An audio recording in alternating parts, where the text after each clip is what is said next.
three cell bodies up there. The face, the arm, and the leg. And they come through this area. What's that area called? The internal capsule. And they get down here, and the one from the face does a couple of things. It sends, like so. The one to the arm comes on down. And this area, what's that? What? It's the medulla, but specifically what in the medulla? The pyramids of decussation. So in here, we're going to cross over to the other side.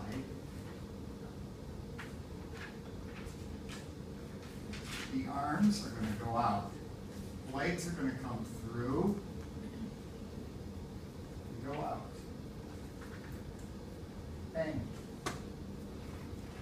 What's this area? The lumbar enlargement, cervical enlargement, medulla and the pyramids, the pons. It's okay. My guess is number one, immediately when I ask you to do something, you're going to get stressed. Okay? Even though I said it's not for credit. You go, oh my God, he's going to think I can't do any of this. No, that's not the point. The point is you have to start feeling comfortable with this. I mean, that's, just kind of what you have in the textbook. Okay? So, cool. I'll critique you, give it back, whatever. We are going to run through the autonomic nervous system a second time today. And we are going to start paying more attention to individual structures in here. We'll look at the overall organization, differences between the parasympathetic and sympathetic. We're going to spend a little more time paying attention to the ganglia and the plexes. I want you to think about which of the spinal nerves is contributing to the ganglia and plexes with the sympathetic, all right? With the parasympathetic, it's a little more straightforward. We have several plexes to be concerned with, but they're not involving spinal nerves. The only spinal nerves coming off are the sacral nerves. Everything else comes from what? One cranial nerve here. All of this, the vagus. So let's walk through all of this so that it becomes second nature for you. I really like this overview. I think this is already posted. This is up there already, all right? So that overview simplifies the whole nervous system in a nutshell. That's your nervous system. And then when we talk about the autonomic nervous system, you have to remember we're talking about the innervation pretty much of two types of tissue, glandular tissue and muscle tissue. If it's not a gland or a muscle, chances are it's not being innervated. We talk about the lungs. We're talking about innervating muscle tissue involved with the lungs. We talk about the heart. Well, the heart's tissue, muscle tissue. Overwhelmingly, this is almost entirely smooth muscle. Obviously, cardiac muscle with the heart. We talked about the differences in the structure of the neurons getting the signal from the central nervous system to the target. You should be able to easily draw this out, okay? Every time I say you should be able to draw this out, you should take a note. Oh, Kelp could ask me to draw that. Yeah. Okay? This isn't too hard. This isn't too bad. somatic is what you, when you learn the nervous system, when you learn the muscle system, this is what you learned. This was it. This is how you get signals from the central nervous system to your skeletal muscle. All right, there's one axon. When I just had you draw something today, that's what you were drawing. You were showing me where the synapses were. You were drawing, you know, where it's leaving the cord. All of those things. Myelination here. This is heavily myelinated. Those are Schwann cells. We're talking Schwann cells in general all through this. Acetylcholine. Now, you have to start paying attention to neurotransmitters. Neurotransmitters are critical. All right? Every time you see a neurotransmitter in class, make sure you are going to be ready for questions involving that neurotransmitter or those neurotransmitters. So, let's start with, we'll do it backwards. Let's start with the outlier here, okay? This is the signal that is going to the adrenal medulla here. The adrenal medulla is going to be producing norepinephrine and epinephrine. This is glandular tissue, so it fits the bill. The signal comes from the cord, lightly myelinated. This qualifies as a preganglionic axon, even though there will be no ganglion involved. This is going to interact with the glandular tissue here. This axon releases acetylcholine. In this case, the glandular tissue releases norepinephrine and epinephrine. These are released into the bloodstream, therefore they're hormones, not neurotransmitters. Are we cool with that? Okay? Now, the rest of the sympathetic ANS, we have the same type of preganglionic axon. It is these are relatively short. It's going to synapse with a ganglion. About half of those synapses are in the sympathetic chain. The rest will be at ganglia between the sympathetic chain and the targets. So the preganglionic axon, lightly myelinated, same as this, releases acetylcholine, the same as this. The difference is there is a synapse here with a post-ganglionic cell body. This is going to have the post-ganglionic axon. It is unmyelinated. We'll get back to that in a moment.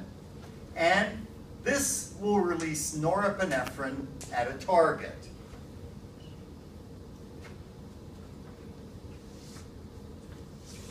Now, since it's unmyelinated, this is kind of unusual. Axons work really well with myelination. In fact, this axon, this is about the fastest of the axons for moving a signal as a result of having fairly heavy myelination. Many times, these unmyelinated postganglionic axons are traveling in bundles that are surrounded as a group by some form of myelination. If you didn't have that happening, if there was nothing around it, it would be very easy for the ions necessary for action potentials, once they are on the outside of the axon, to just drift away. So are we okay with the two sympathetic axon systems and signaling systems? Questions, or are we okay with that? All right. with the parasympathetic, we have a lightly myelinated preganglionic axon. Yeah, just like these. What's the difference? It's blue. You won't have that on a quiz. You won't have that on an exam. All right? That's just to show you the difference. That's all. Which one's longer? Sympathetic preganglionic axons or parasympathetic preganglionic axons? Parasympathetic. Because these ganglia are either very close to the target, sitting on the target, or buried within the target. And one way to remember that is that with, you all remember the heart, right? You had those two ganglia in the heart. Nodes. What were they? You remember those? The AV node and the SA node? Okay. Those nodes are essentially the ganglia involved here. So this comes, synapses, releases acetylcholine. The second, or the postganglionic axon and neuron, unmyelinated, also releases acetylcholine. Okay? We're okay with this? You have a question? No. Okay. Now, in looking at an overview of what's going on here, you can see that the origins of the signals are quite different. The origins of the signals here are in the brain, essentially the brain stem for the cranial nerves and the sacral spinal nerves, or in the thoracic mostly, and a couple lumbar. Brainstem, sacrum, parasympathetic. Thoracic and lumbar sympathetic. Bang.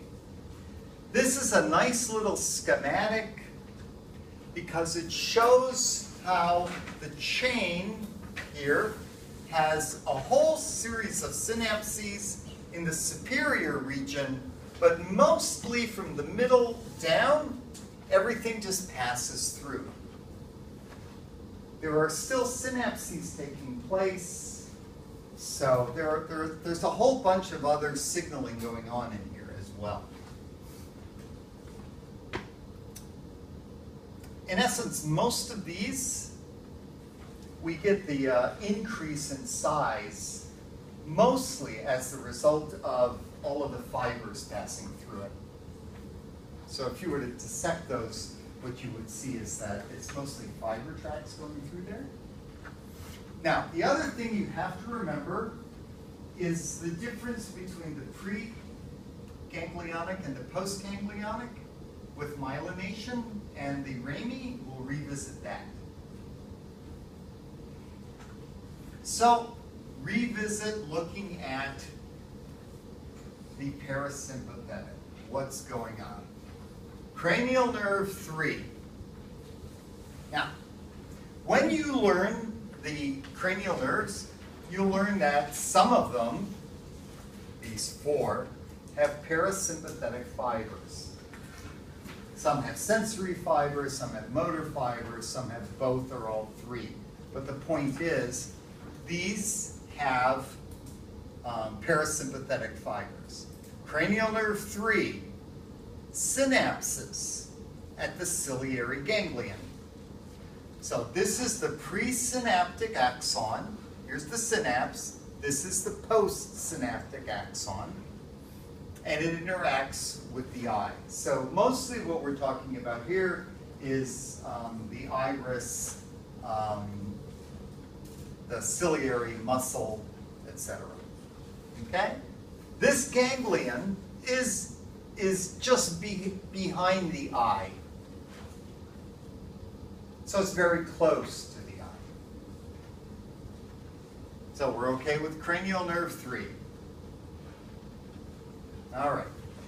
Now, number 7 here comes on.